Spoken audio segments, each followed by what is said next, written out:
truth was lost and hearts were frozen.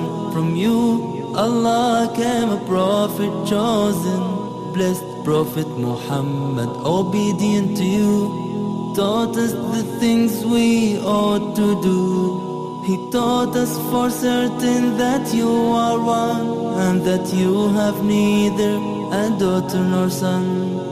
He taught us to be good to our mother and father, and that paradise lies under the feet of our mother. I love you, my prophet, and sing your praise, and follow your sunnah, prophetic ways.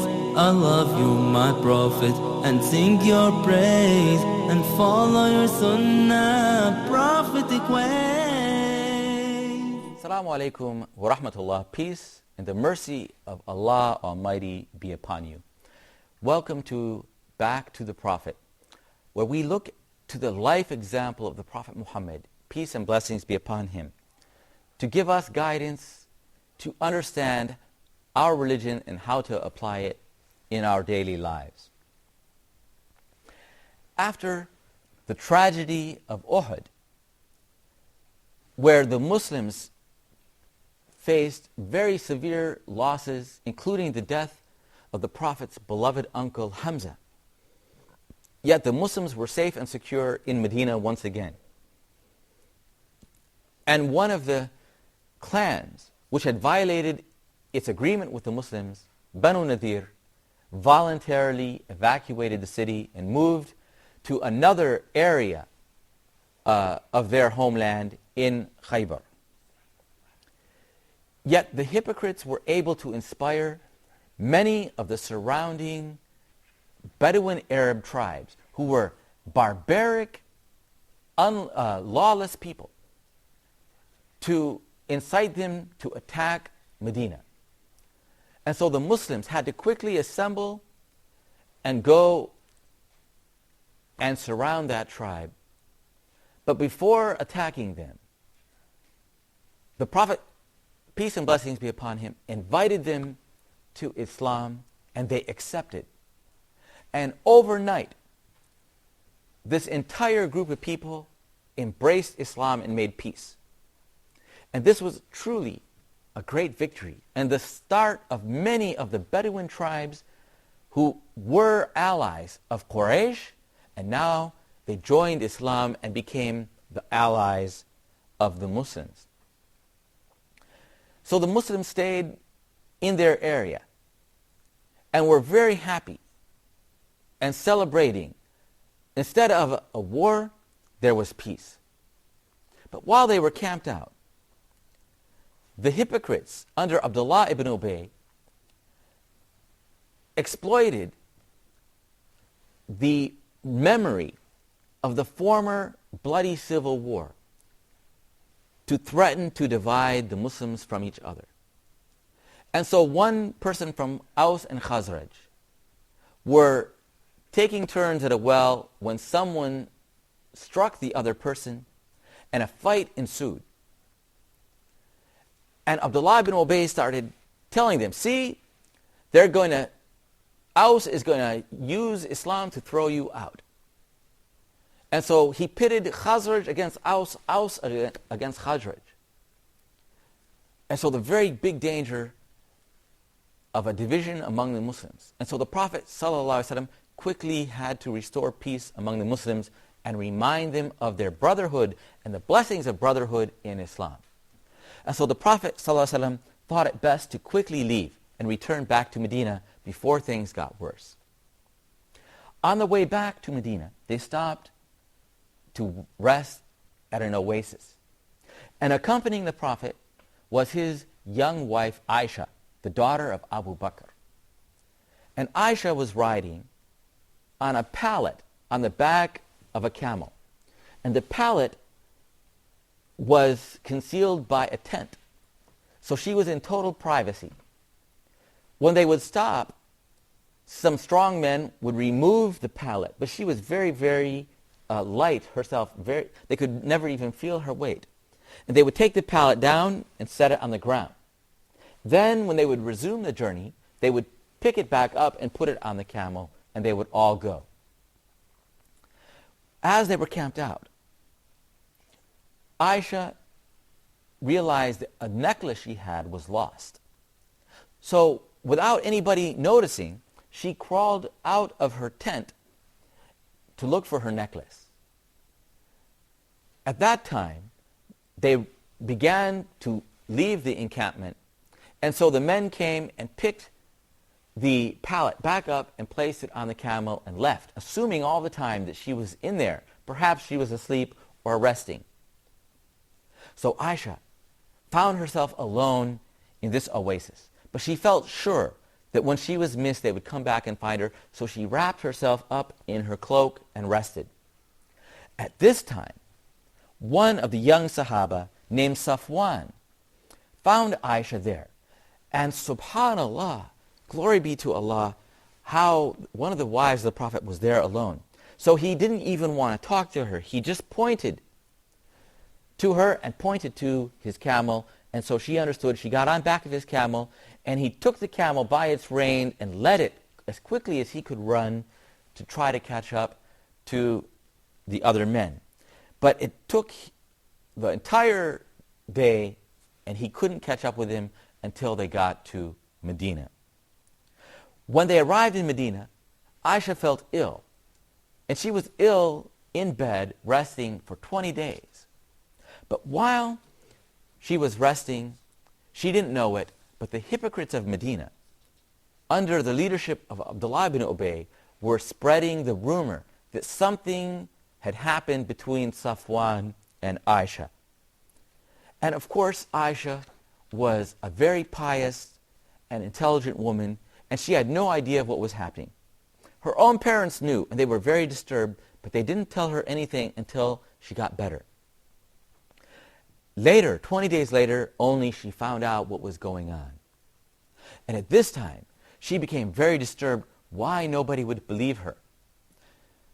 The Prophet came to ask her, are these rumors true?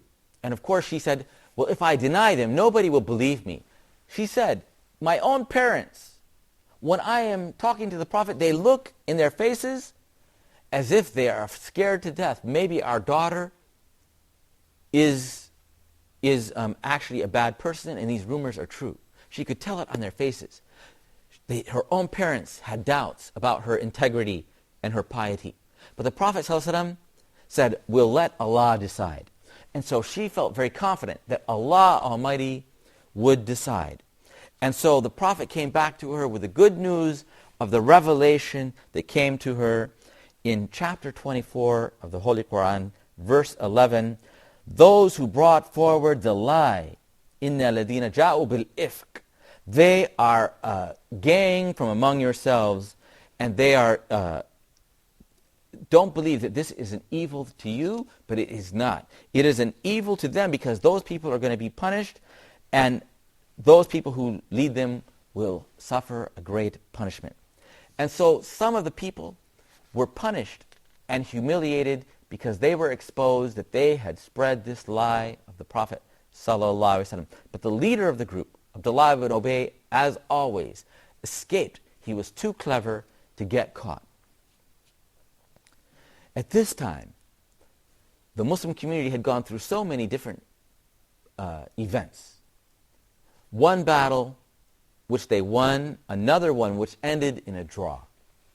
But many people had started to enter Islam from the various tribes round about Medina. But the enemies of Islam realized they would need one final battle, one great invasion. And so Quraysh,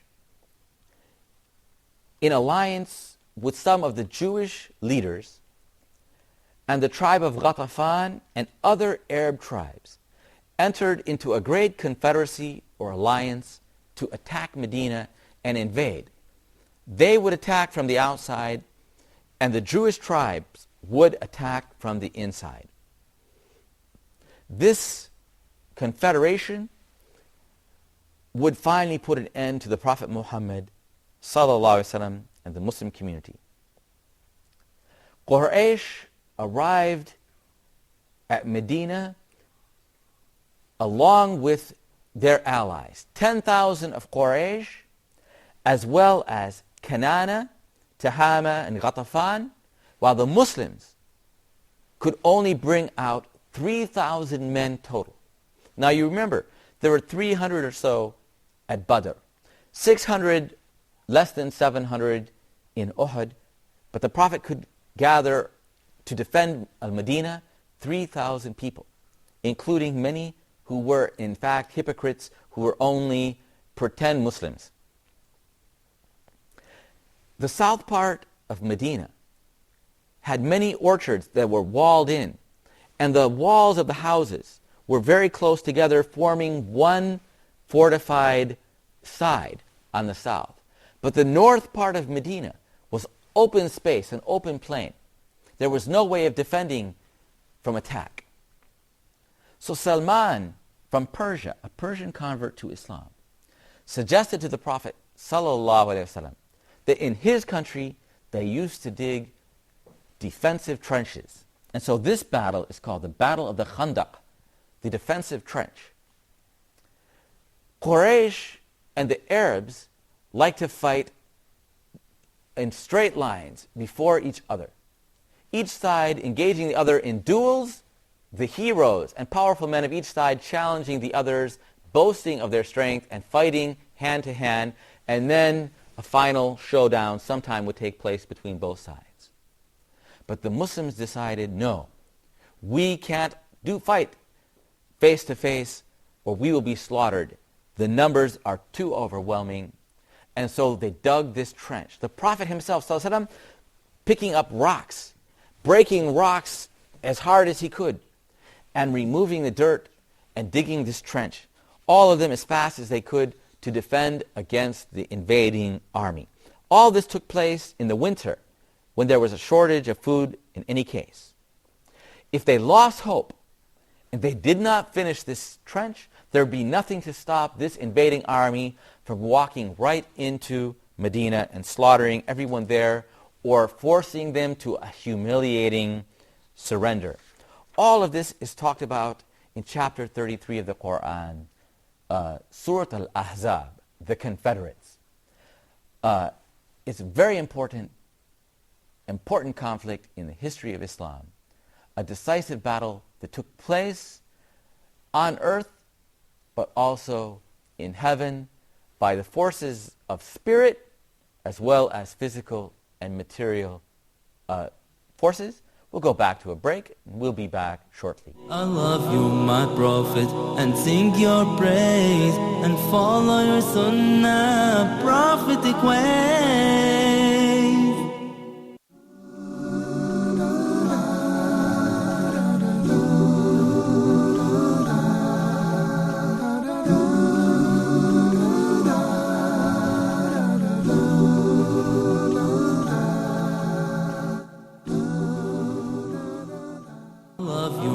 Prophet, and sing your praise, and follow your sunnah, prophetic ways.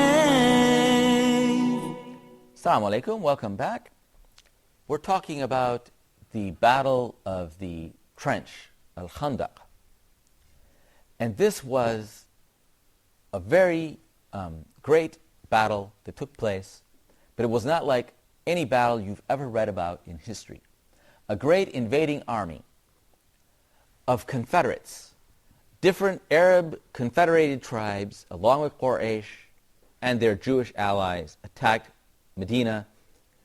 But the Prophet and his companions worked very hard to dig a trench to protect their city. If you look in chapter 33 of the Quran, you will read all the verses that describe this battle in vivid detail. When they saw this huge army before them, their faith said, this is what Allah and His Messenger have promised us. So what Allah and His Messenger have promised us is true. So their faith increased and their obedience to their Prophet increased because exactly what he told them, the trials and tests took place. But the hypocrites and those who have disease in their hearts said, what you promised us, or what the Prophet promised us was only a delusion. That is the promise of victory, that they would achieve, they would conquer the Kisra, the ruler of Persia and the other kingdoms around, that was simply a delusion. And so the hypocrites showed their true colors on this day. Allah goes on, if you look in verse 10 of chapter 33, they came from above you and from below you. Eyes became dim, their hearts gaped, imagining all the terrible things that could happen when confronting this huge situation. In that situation, the believers were sorely tried. They were shaken with a zilzalan shadidan. They were shaken with a tremendous shaking, as if an earthquake. That is, even people of strong faith were like this, terrified of this huge army. At this important juncture, behind them was the fortress of Bani Qurayza, another Jewish tribe. They also had fortified compounds surrounded by defensive walls. But Ka'b, the leader of the Confederates, came to them, banging on their door to let him in. Their leader, Huyay, did not want them to come in. Ka'b, their leader, did not want Huyay to come in. He knew that he was the leader of this confederation, and he knew that he wanted them to violate their pact. He said, I don't want to violate my covenant with the Prophet. I don't want to violate our treaty and constitution. But Huyay kept insisting. Finally, they let him in. And he said, I'm coming here with the armies of Quraysh and the armies of Ghatafan to protect you from that man. That's what they called the Prophet Muhammad, that man. How dare you insult me by not letting me in? And so they let him in, and he talked them into tearing up their pact. So they took their copy of the Constitution of Medina, and they started tearing it to shreds. They renounced it. Now, the Muslims are in great danger. An army in front of them and another army in their own town behind them, leaving their women and children in their homes undefended. The Prophet sent a messenger to check on Bani Qurayza. He was concerned and worried about what would happen to them. And he found that they denied, we have denied any pact with Muhammad. Now they were in big trouble. But the Prophet ﷺ lied down and wrapped himself in his cloak as if he was receiving a revelation from Allah. And it looked very bad, and everybody was worried. But the Prophet stood up and said, good news. Allah has given us the good news of a help and victory. But what did the Prophet do? Did he take his sword and run and attack the huge army? Did he take his hopelessly outnumbered men and go and attack them in one bloody onslaught? No. Allah promised him a victory, but he thought, let me negotiate. And so the Prophet went to Ghatafan, the allies of Quraysh, and he offered them 1/3 of all of our food stores if you will leave. You can just go back home and leave Quraysh alone. And if Quraysh sees them alone, first of all, the odds will be better. And maybe then Quraysh will give up if Ghatafan leaves. But that did not happen. Because the Ansar said, no, we would rather fight than negotiate. The Prophet ﷺ was very wise. He knew that victory wasn't necessarily by war and fighting, and it was foolish to attack a well-prepared and armed and superior force when you could negotiate a solution to the problem.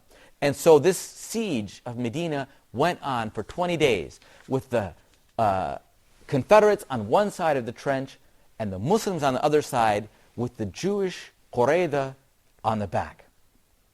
This was a sore trial for the Muslims. But the Prophet ﷺ had another trick up his sleeves. He sent a person to the tribe of Qurayza and said to them, you know, I'm your friend, I'm your ally. But you know that you live here. Quraysh are going to go home. Ghatafan are going to go home, and you're going to be all alone with Muhammad, and he will attack you and defeat you. So ask them to give you as hostages some of their nobles as a surety that they will not leave until Muhammad has been defeated. Then he went to the same time to Quraysh and said the same thing to them. He said, the Jews are scared. They're going to reunite with the Prophet. They're going to keep their treaty.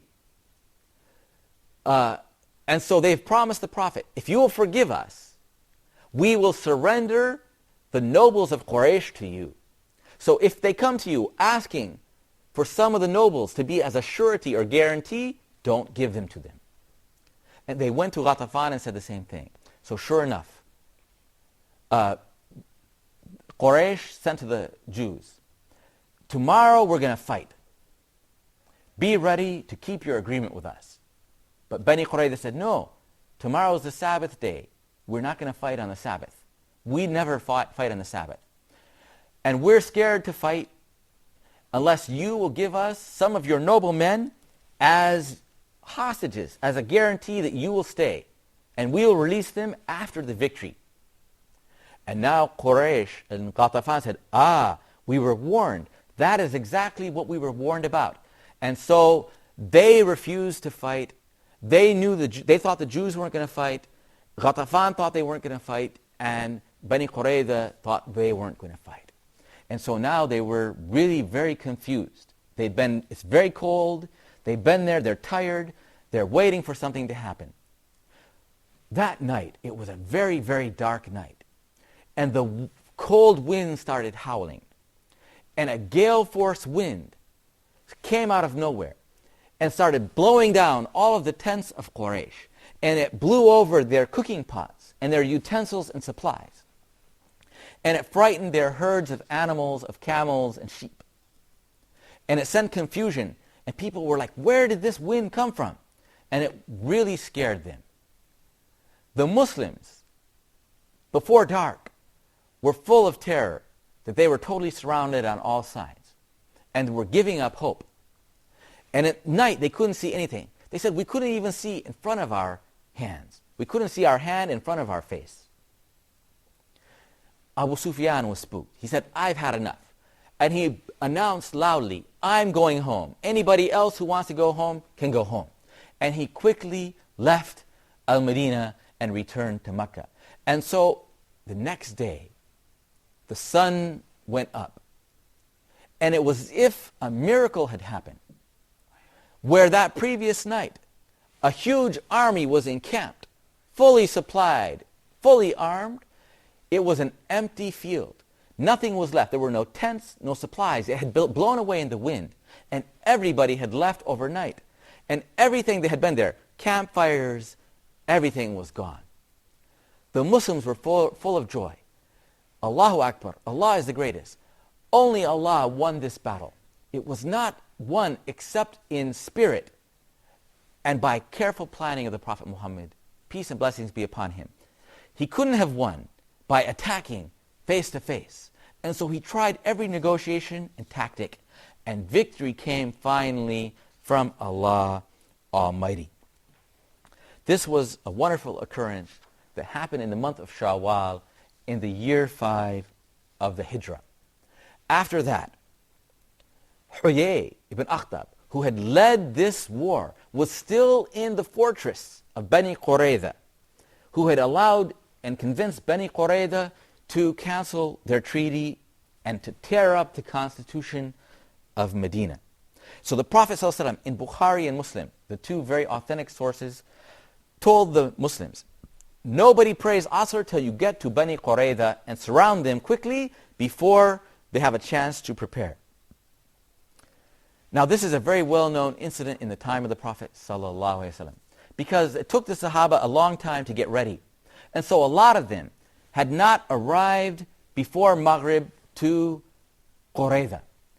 And so some of them said, what the Prophet meant was he wants us to hurry and not be slow. But he didn't want us to go without praying Asr. So they prayed Asr prayer, the mid-afternoon prayer, before arriving at Bani Qurayza. While other Sahaba said, and they took the Prophet very literally, ala dhahir, the literal meaning of what he said, which was, don't pray until you get there. And so even though it was Maghrib time, they did not pray Asr until they arrived at Bani Qurayza.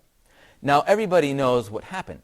The Prophet saw these two groups who disagreed, and he did not criticize either group, but he accepted what both of them did.